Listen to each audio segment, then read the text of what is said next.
옛날 어느 마을, 상추리와 만복이는 오랜만에 술 한잔 하러 가기 위해 만남을 가졌다. 그러다 새로운 주모에 대해 이야기를 하는데 자네, 혹시 그거 아는가? 뭐 말이오? 저기 주막 새로 생긴 데 있잖아? 순자네 주막인가? 뭔가? 아, 거기 알고 말고 지나가다 봤는데 여자가 아주 삼삼하니 앙칼지게 생긴 게 아주 내 스타일이던데. 아이고, 말도 말어. 왜 그러는데? 내가 저번 주에 한번 꼬셔보려고 이미 찔러봤잖아. 아니, 벌써 자네가 찔러봤으면 이미 끝났겠네. 아니야, 실패요, 실패. 뭐야, 세상에 자네가 실패하는 여인네도 있단가. 아, 글쎄, 그 여자 애가 5이나 있는 과부라네. 그것도 아들로다가. 아이고, 세상에나 젊은 여자가 뭐 나를 그렇게나 많이. 내가 수육 하나 시키니까 옆에 와서 허벅지를 살살 긁는데 보통 여우가 아니더라고. 그래? 아니, 근데 왜 못 꼬셨어? 그럼 쉬운 거 아니야? 그냥 안 꼬셨지. 아니, 대체 왜 다 잡은 고기를. 한번 들어봐. 글쎄, 애들 이름이 전부 다 대근이라는 거야. 왜 대근이냐니까. 첫사랑 이름이 조대근인데 그 일을 못 잊고 아들 이름을 다 대근이라고 지었다는 거요. 아니, 그럼 다 대근이면 아들들을 어떻게 구분해서 불러? 말도 말어. 아, 글쎄, 성은 다 다르다고 했다니까. 그래서 무서워서 바로 도망 나왔지. 야, 그거 엄청나구만. 그런데 말이지, 그래, 뭐가 궁금한 겐가? 혹시 아이들 중에 박 씨도 있던가? 아니, 그건 왜 묻는 겐가? 없으면 골로 가도 좋으니 나도 한번 도전해 보려고.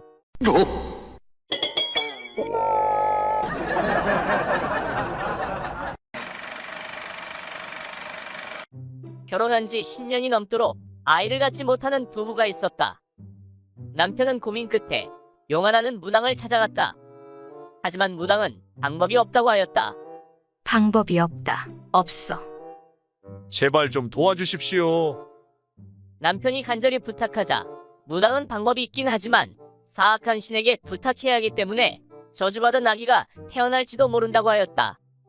하지만 남편은 상관없다고 하고 비용을 지불하고 부적을 받아왔다. 1년 후 귀여운 아기가 태어났다. 하지만 아무런 저주도 일어나지 않았다. 그런데 아기가 자라. 말을 하기 시작하면서부터 저주가 내리기 시작했다. 그것은 바로 아기가 부르는 사람이 죽는 것이었다. 엄마. 아기가 엄마를 부르자 그 다음날 엄마가 죽었다. 할머니.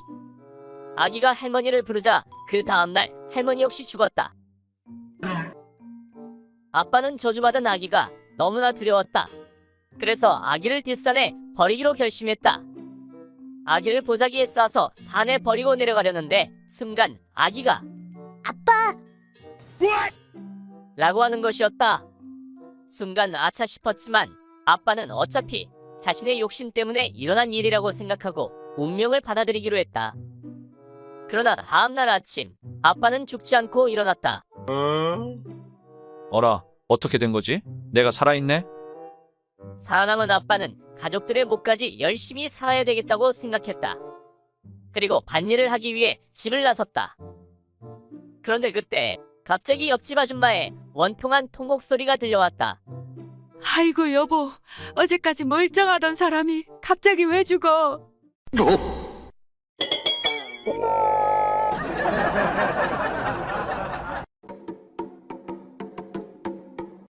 수염이 많은 한선비가 과거를 보기 위해 한양으로 가다가 날이 저물어 어느 시골집에 묵기를 청하였다.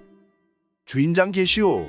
지나가는 나그네 요인데 길을 잘못 들어 이렇게 되었으니 부디 하룻밤만 묵게 해주시오. 제발 좀 부탁드립니다. 이에 어느 여인네 한 사람이 나오는데 과부 혼자 사는 집이오나 사정이 딱하니 건너 방에 묵게 해드리겠습니다. 허나 행여 다른 생각은 하지 마시기 바랍니다. 정말 고맙습니다. 그렇게 선비는 건너 방에서 잠을 청하게 되었다. 그런데 갑자기 문 너머에서 수염 많은 손님이 과부의 조갯국을 맛있게 잡수시겠네. 수염 많은 손님이 과부의 조갯국을 맛있게 잡수시겠네. 라고 중얼거리는 여인네의 유혹적인 목소리가 들려왔다. 이 소리를 들은 선비는 내일 과부가 맛있는 조갯국을 끓여줄 것이라 기대하며 잠이 들었다. 그런데 다음날 아침 과부가 차려온 밥상에는 간장과 김치뿐이었다. 이에 기분이 상한 선비는 주인 여인네에게 따져 물었다. 내 하룻밤 묵게 해준 것은 고맙게 생각하지만 서도 어젯밤에 말하기를 오늘은 맛있는 조개국을 끓여준다고 해놓고선 겨우 간장과 김치가 뭐요? 그러자 과부는 선비를 노려보며 아무 대답이 없는 것이었다. 내가 비록 과거에 5번이나 떨어지기는 했지만서도 어찌 이렇게 양반을 능멸하고 희롱하여도 된다는 말이오? 하룻밤 재워준 것은 고맙지만 이렇게 희롱을 당하니 내 더 이상 여기 있을 수가 없구려. 화가 난 선비가 대충 짐을 챙겨 돌아 나오려는데 과부가 선비의 뒤통수에 대고 앙칼진 목소리로 소리쳤다. 이런 엠병, 그렇게 눈치가 없으니 과거에 5번이나 떨어지지.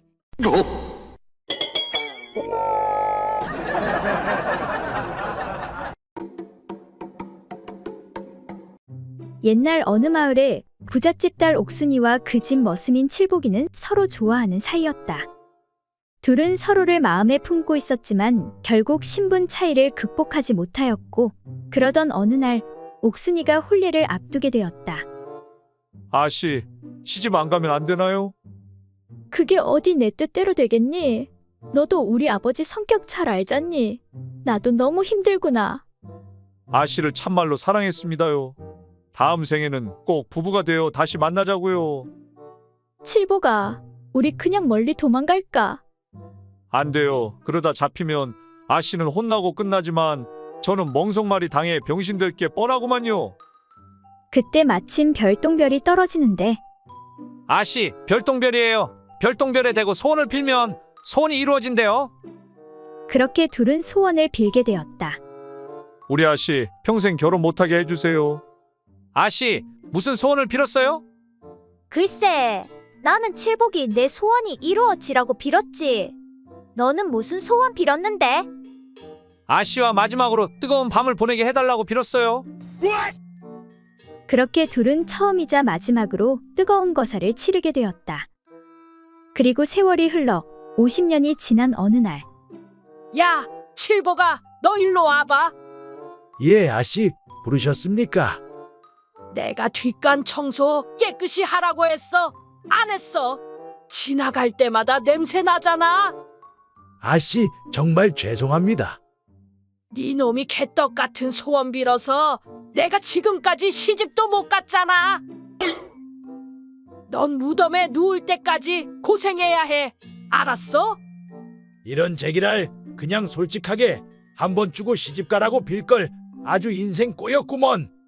그런데 아씨, 이제 그만 사실대로 말해주시지요. 도대체 그날 밤 무슨 소원을 빌었길래 50년 동안 내 몸이 말을 안 듣는 것입니까?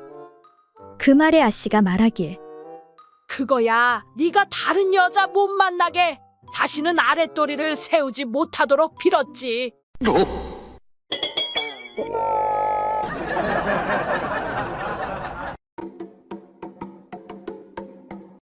옛날 어느 마을에 덕파리와 칠복이가 주막에서 술을 한잔하고 있었다.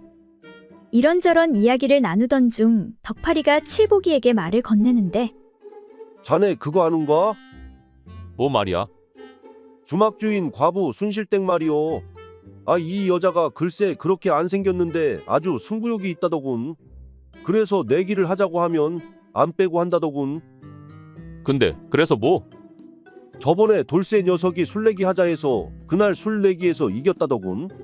그래서 그날 순실댁 방에 들어가서 밤새 아주 그냥 거시기 했다던데. 그게 진짜야? 그렇다니까. 그럼 말 나온 김에 오늘 우리 한번 도전해봐. 이봐, 순실댁. 그러자 순실댁이 다가오는데 왜 그러요? 술 더 드려? 아니 그게 아니고 술 먹고 그냥 심심해서 그러는데 우리 내기 한번 할까? 자네가 이기면 2냥 주고 내가 이기면 오늘 밤 자네 방에서 밤새 그거 하는 걸로. 줬어. 근데 뭐로 할 거요? 그건 순실댁 자네가 정해보시오. 그렇다면 한마디로 날 화나게 해봐요. 그럼 밤새 하게 해줄게. 좋았어. 그럼 시작하네. 못생긴 년, 아무렇지도 않은데. 더러운 것, 전혀 화 안 나? 돼지 같은 게. 그러던지 말던지. 아따마, 진짜 독하네 독해. 그럼 2냥 주시오. 그렇게 2냥을 건네주는데 옆에 있던 칠복이가 그럼 이번엔 내가 해볼까? 그래, 한번 해보시오. 이번에도 뭘로 할지 자네가 정해보소. 한마디로 날 화나게 하면 내가 밤새 하게 해주고, 그렇지 못하면 2냥 주는 걸로. 뭐라고? 거참, 한마디로 날 화나게 하면 그럼 내가 밤새 하게 해주고, 그렇지 못하면 2냥 주는 걸로. 뭐라고? 아이 참, 한마디로 날 화나게 하면 그럼 내가 밤새 그거 하게 해주고, 그렇지 못하면 2냥 주는 걸로. 뭐라고? 거 귓구멍에 족발을 쳐박았나? 한마디로 날 화나게 하면 그럼 내가 밤새 그거 하게 해주고, 그렇지 못하면 2냥이라고. 뭐라고? 아, 이런, 내가 전내줬어. 내가 이겼지. 그럼 오늘 밤에 잘 부탁하네. 아잉 몰라.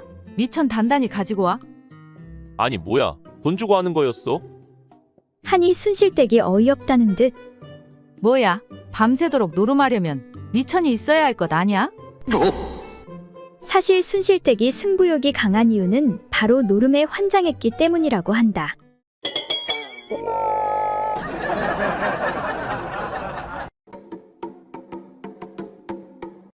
옛날 어떤 사내가 처녀를 겁탈했다는 죄목으로 동원마당에 끌려와 재판을 받게 되었다. 사또가 추상 같은 목소리로 사내의 죄를 추궁하기에 앞서 겁탈당했다는 처녀에게 먼저 물었다.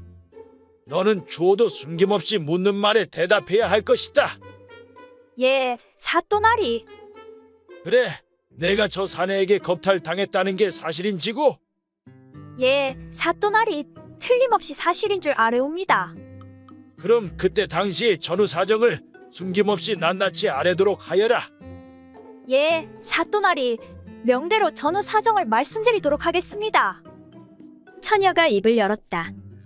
저 사내가 저를 소녀의 집 근처 숲속으로 끌고 가서는 큰 나무 아래로 밀어붙였습니다. 소녀는 싫다고 몸부림쳐댔지만 그가 훨씬 기운이 세서 그만. 이때 갑자기 사내가 끼어들었다. 아닙니다. 사또나리. 저는 정말 억울하옵니다. 저 여자가 먼저 저를 유혹하였고 속옷을 아래로 내린 것도 제가 아닙니다. 저 여자가 직접 자신의 속옷을 내렸습니다. 뭐라고? 깜짝 놀란 사또가 처녀를 바라보며 물었다. 내가 스스로 속옷을 내렸다고? 그 말이 사실이냐? 예, 사또나리. 하지만 그럴 만한 사정이 있었사옵니다. 오호라, 그래? 그렇다면 그 사정을 어디 한번 말해보거라. 그러자 처녀는 이렇게 대답하는 것이었다. 그것은 소녀의 어미가 워낙 잔소리가 심해 속옷을 더럽혔다간 큰 꾸중을 듣기 때문이옵니다.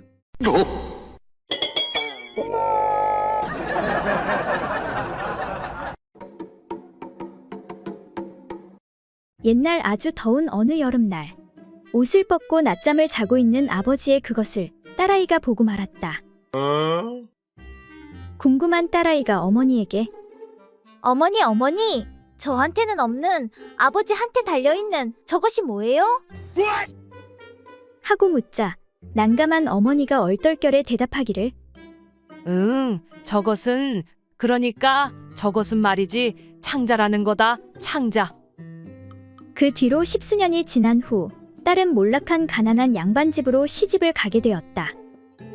그리고 시집 간 지 1년이 지난 어느 날 딸이 수척해진 얼굴로 친정에 찾아왔다. 어머니는 반갑기도 하고 걱정도 되어 딸에게 물었다. 그래, 시가댁이 가난한 살림이라 여러 가지 어려운 게 많지? 하며 걱정하며 물었다. 그러자 딸이 대답하길 어머니, 걱정하지 마세요. 이번에 서방님이 과거에 급제하여 이제 집안이 먹고 살만해졌어요. 그래, 그거 정말 다행이구나. 군뱅이도 구르는 재주가 있다더니.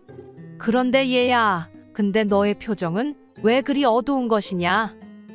하고 어머니가 물으니 딸이 한숨을 쉬며 대답하길. 집구석이 먹고 살만해지면 뭐 하겠어요? 서방님의 창자가 하도 시원찮아서 행복하지가 않아요.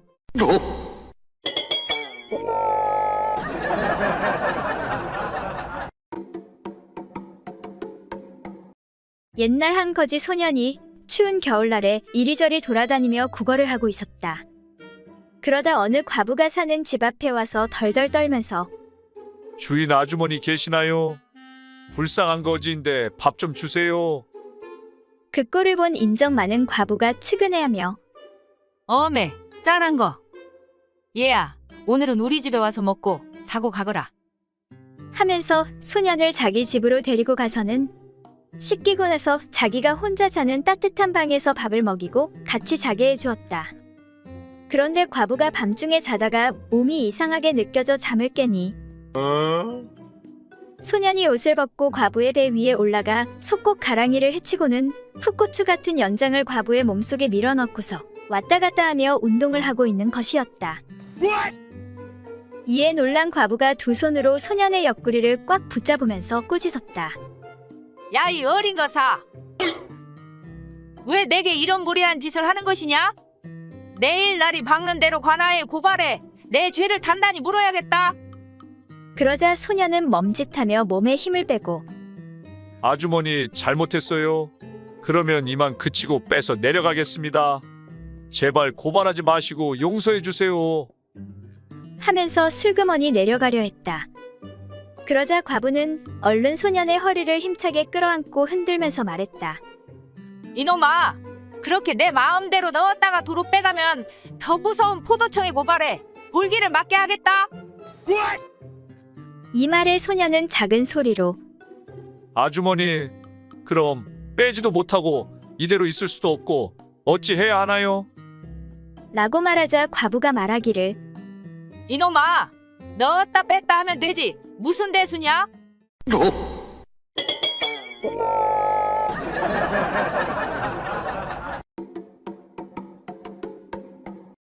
옛날 어느 마을에 사냥꾼 칠봉이가 몹시 화가 난 얼굴로 대장간 최노인을 찾았다. 최노인은 조선에서 제일 가는 화살 만드는 장인이었다. 어르신 안 계시오? 저 칠봉입니다. 칠봉이 오랜만이네. 근데 무슨 일인가? 네, 2달간 사냥 갔다 어제 돌아왔습니다. 그것보다 화살 5-6개만 만들어 주십시오. 짱짱한 걸로다가. 갑자기 왜? 오자마자 또 사냥 나가게?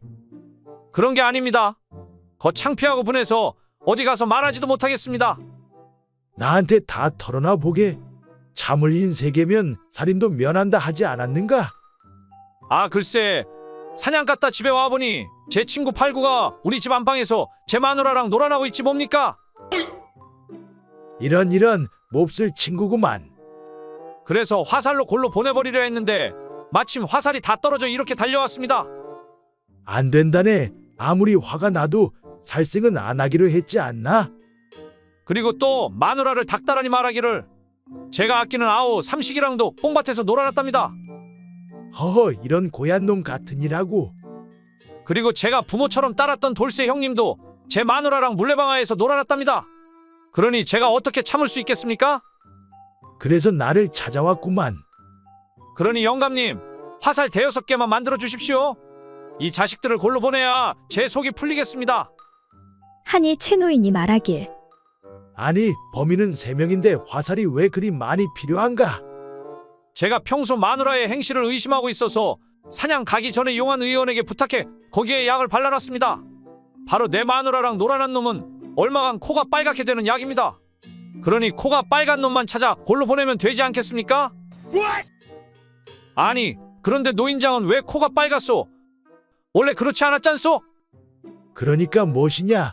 내 낮술 한잔 했다네. 허허. 그렇소? 그런데 왜 술 냄새가 안 나는 것이오? 대체 무슨 술을 마신 게요? 하니 노인이 벌벌 떨며 창고로 달려가 화살 20개를 가지고 오는데 아니, 노인장, 화살을 왜 이리 많이 가지고 오시오? 하니 최노인이 애원하며 이복의 칠봉이 내 범인을 다 알려줄 테니 제발 나는 좀 살려주시게.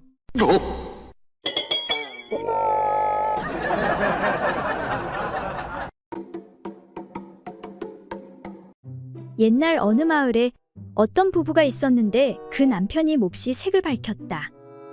그래서 아내와 더불어 갖가지 기교를 시험하여 논일다 보니 아내 또한 거기에 재미를 붙이게 되어 어느덧 둘의 음란함은 날이 갈수록 더해갔다. 어느 날 부부는 또 새로운 방법으로 재미를 보려고 고민 중이었다. 여보 마누라, 뭔가 색다른 것이 없을까? 오늘은 날이 어둑어둑해질 때 마당에 나가서 한번 놀아볼까? 우리 집 마당에서 그냥 하는 것이 무슨 재미가 있겠어? 이에 남편이 잠시 고민하다가 옳지. 저기 마당에 있는 괴목나무에 당신을 꼼짝 못하게 묶어놓고 재미를 보는 것은 어떠하오? 그거 재미있겠네요. 그러면 단단히 잘 묶어놓고 하시오. 그렇게 남편은 아내를 나무에 꽁꽁 묶은 다음 재미를 보기 시작하였고 그 극치를 향해 달려가고 있었다.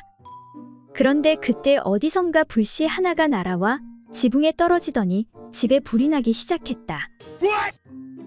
아이고, 큰일 났다. 불이야, 불불. 당황한 남편은 아내를 괴목나무에 묶어둔 채 불을 끌어 뛰어갔다. 그때 마침 지나가던 이웃과 어떤 스님에게 남편이 불 끄기를 도와달라 부탁했다. 영감님, 스님, 불 좀 끄게 도와주세요. 어서요, 어서. 그런데 스님은 들고 있던 부채를 둘 때가 마땅치 않아 당황하던 차에 마침 괴목나무에 이상한 구멍이 있는 것을 보고 거기다 부채를 꽂아 두었다. 때마침 바람이 불면서 부채가 움직이며 부채의 손잡이 마디가 구멍을 자극하기 시작했다. 그때 나무에 묶여있던 아내는 사람들의 아우성 속에 흥에 못 이겨 소리내어 외쳤다.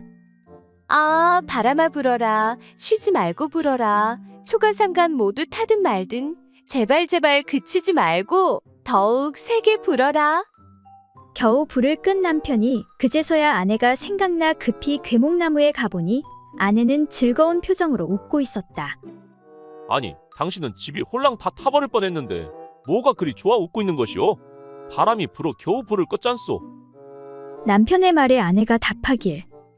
아, 글쎄, 그러니까 구멍에 바람이 불었잖소. 구멍에 바람이. 그 후 마을 여인네들 사이에 이상한 소문이 돌게 되었고 부부는 부채를 팔아 부자가 되었다고 한다.